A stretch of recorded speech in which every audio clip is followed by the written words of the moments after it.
See, I can now be alive. See, I cannot be forsaken, because I'm not the only one. We walk amongst you, feeding, raping, must we hide from everyone? Good evening, ladies and gentlemen, or should I say good morning, depending on where you are. Today we are tackling the Dark Lady. I do hope you remember to grab those mines from the first mission, because we're going to be using them straight away.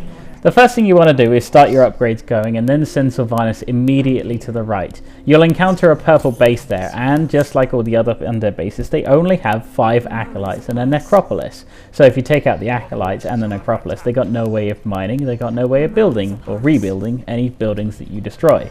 You can camp behind the gold mine here, which is a useful thing to do, and then once you're there and you've set your mines out around the Necropolis, you'll obviously attract many enemies, and once the enemies come, the mines will blow up and the Necropolis will be destroyed.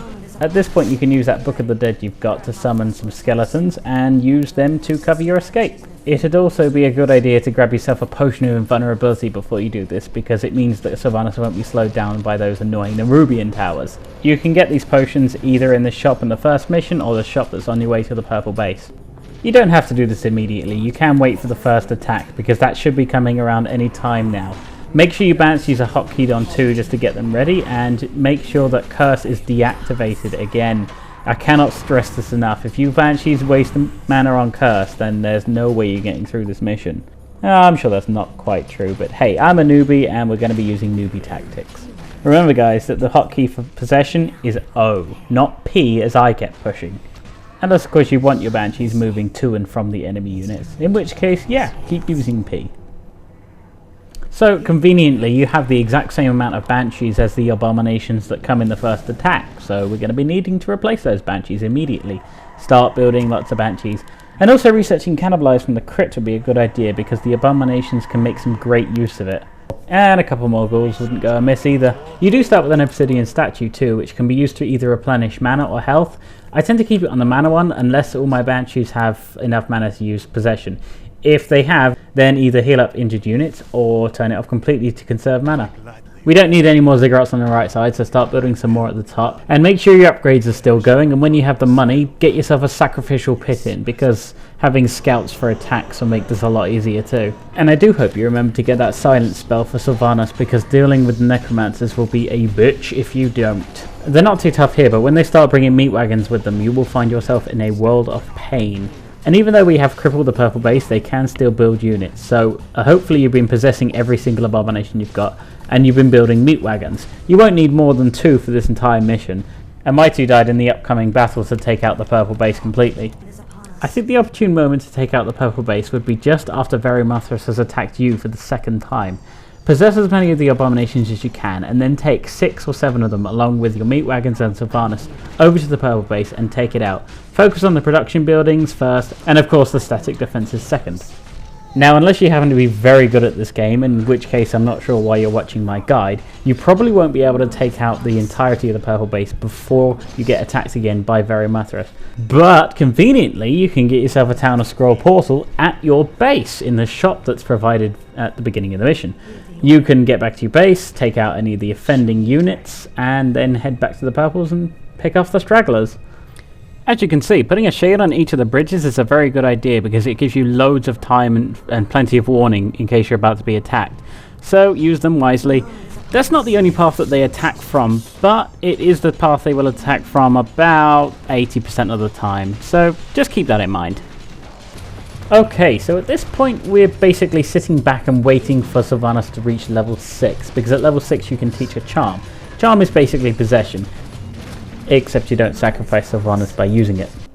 There are quite a few interesting mooks you can possess throughout this mission, but there are 2 very important ones.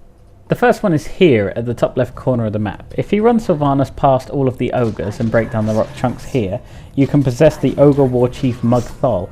Possessing Mugthol gives you control of all of the ogres on the map, and all of these units are supply free, so you don't have to max out before doing it. Because the attacks from the red base are so frequent, that's why it is essential to take out the purple base as soon as possible. You will definitely get attacked in the time it takes Sylvanas to run up the map and grab Mugthal.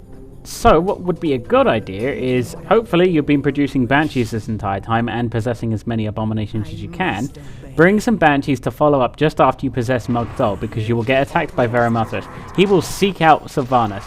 So the best thing you can do is grab the Banshees and possess as many abominations as you can. And the second guy you can find who will give you a bunch of units at your disposal is named Blackthorn. No, not that one. He's found in the middle of the map. You can possess him and you'll get all his bandits. Yay! Strangely enough though, 4 of the bandits do have supplies at 2 each, which is kind of weird, but whatever. At this point you can basically make any preparations you need before you attack, because that's what we're going to be doing, taking out the red base. I like to send all the ogres to the top end of the map and attack the red base from the left hand side, while you attack the south side with Sylvanas, the undead, and all of the bandits. And on your way there you might as well charm that frost worm that's sitting around that fountain of health. If you manage to possess all of the bandits and the ogres and all of those undead that have been attacking your base, you really shouldn't have any problem taking out Veramathras' base at all. At this point you can leave a couple of buildings alive, say the Altar of Darkness, and go around the map collecting any items. But yeah, just take out the red base and you will have won.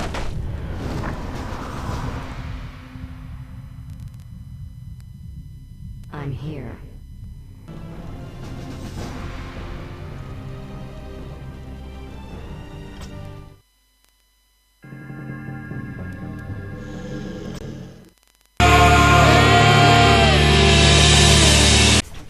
If you want to make this mission even easier, just south of where you've opened the gate to get to Blackthorn, find a bunch of crates, and in those crates is a Staff of Negation. As we all know, Staff of Negations are great for dispelling skeletons and also removing magical buffs from enemy units. So pick it up if you want, or not, it's up to you. I'm a guy on the internet, not your boss. At the top of the map you can find yourself a Claws of Attack +3 if you break open one of the boxes there. It's right by the Fountain of Health.